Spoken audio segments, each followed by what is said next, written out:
Good morning.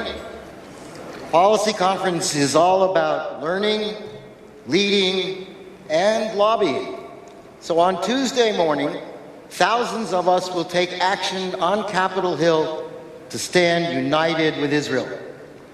We will come together to urge members of Congress to co-sponsor legislation which will enhance the U.S.-Israel relationship and to ensure that Israel maintains its strength in the face of growing threats of war. AIPAC's lobbying agenda this year is focused on three core issues: providing Israel with much-needed security assistance, opposing Iran's regional aggression and nuclear ambitions, and opposing boycotts of Israel, which also threaten U.S. companies. Which brings us to our first message for Congress. The United States must provide vital security assistance to Israel. This is the foundation of our work together, lobbying for the support Israel needs to defend itself by itself. Annual security assistance is the most tangible manifestation of American support for the Jewish state. For decades, America has understood that it is in our national interest that Israel has the resources it needs to respond decisively. So America depends on Israel as the one stable, democratic ally in the Middle East. Both countries share intelligence, technology, and so much more. But instability grips the Middle East, and Israel faces growing security threats, requiring her to invest more money in sophisticated and expensive weaponry. To the north, Israel faces Hezbollah in Lebanon, with an estimated 150,000 missiles and rockets, capable of hitting every part of Israel. And in Syria, Iran is cementing its military presence ever closer to Israel's border. To the south, Hamas controls Gaza, where it is digging more and more terror tunnels into Israel. And ISIS-affiliated terrorists roam the Sinai Peninsula. Israel relies on our help to meet near-term threats like rockets from Hezbollah and Hamas, as well as longer-term threats like a nuclear-armed Iran. To help meet these threats, on Tuesday, we will ask lawmakers to fully fund $3.3 billion in security assistance to Israel, $500 million in cooperative missile defense funding, and to support the overall foreign aid bill. Further, we will ask lawmakers to co-sponsor the United States-Israel Security Assistance Authorization Act of 2018, bipartisan legislation just introduced by Representatives Ileana Ros-Lehtinen and Ted Deutsch, and Senators Marco Rubio and Chris Coons. Yeah, they deserve a lot of credit. This bill supports agreed-upon funding levels, and it dramatically strengthens U.S. cooperation with Israel in many areas, including enhancing and expanding Israeli-based American War Reserve stockpiles, which the U.S. can share with Israel in an emergency. This brings us to our second message for Congress. For over 25 years, AIPAC has been instrumental in bringing attention to the threat posed by Iran.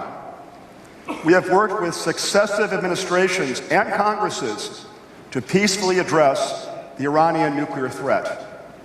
Unfortunately, the 2015 nuclear deal with Iran has not moderated Iran's aggressive behavior.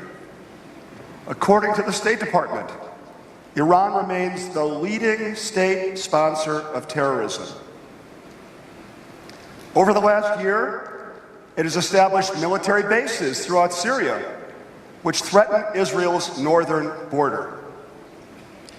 Iran's regional aggression directly challenges American interests and our allies. As Secretary of Defense James Mattis recently observed, Everywhere we find trouble in the Middle East, the same thing is behind it: Iran. Just 3 weeks ago, Iran launched from Syria a hostile unmanned aerial vehicle, otherwise known as a UAV or a drone, deep into Israeli airspace. This is a stunning provocation that highlights the grave threat that Iran's presence in Syria poses to Israel's security. Through diplomacy, we must address this malign behavior as well as shortcomings in the 2015 nuclear deal to ensure that Iran never acquires a nuclear weapon.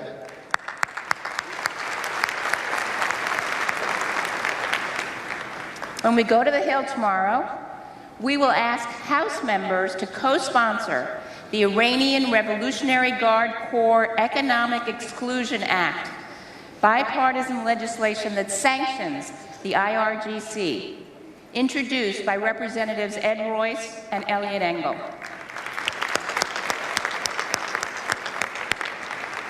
And in the Senate, we will lobby in support of a bipartisan letter to Secretary of State Rex Tillerson, circulated by Senators Bob Corker and Robert Menendez. Right. And it wasn't easy to get.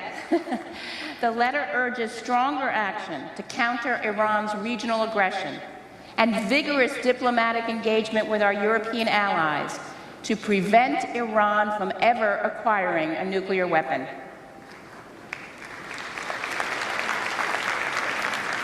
Now let's turn to our third message for Congress: the need for America to fight economic boycotts against Israel by the United Nations and other international governmental organizations.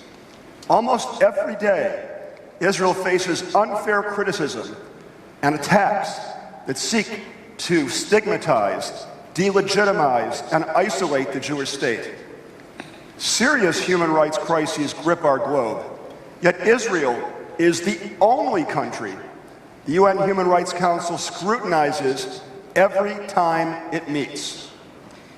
This issue became more pressing in 2016 when the Council ordered the preparation of a database of companies conducting certain business beyond the 1949 armistice line, including East Jerusalem and the Jewish quarter of the Old City.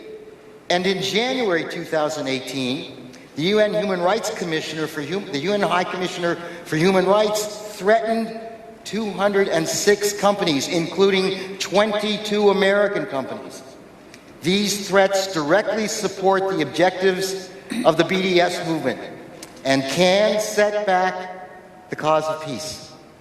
Further, they could lead to international censure or worse for companies doing business with Israel, and could deter others from engaging in any trade or investment in the Jewish state.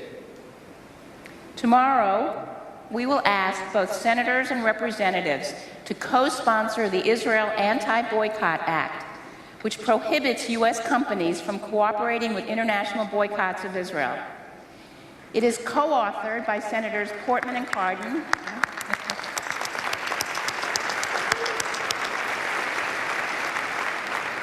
It is co-authored by great friends of Israel as well, Senators Portman and Cardin, and by Representatives Roscom and Vargas.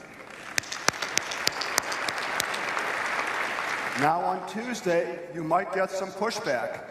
You might hear the Anti-Boycott Act restricts free speech. But that is simply not true.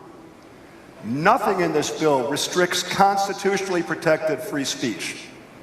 The bill only regulates commercial conduct supporting international governmental boycotts that our government opposes.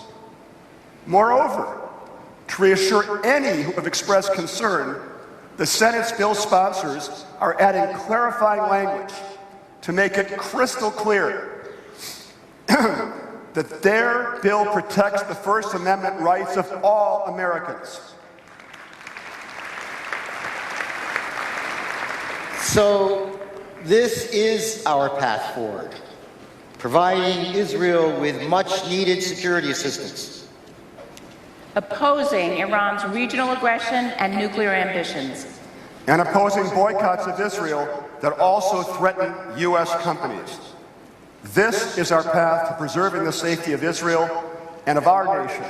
And this is your message on Tuesday. Thank you.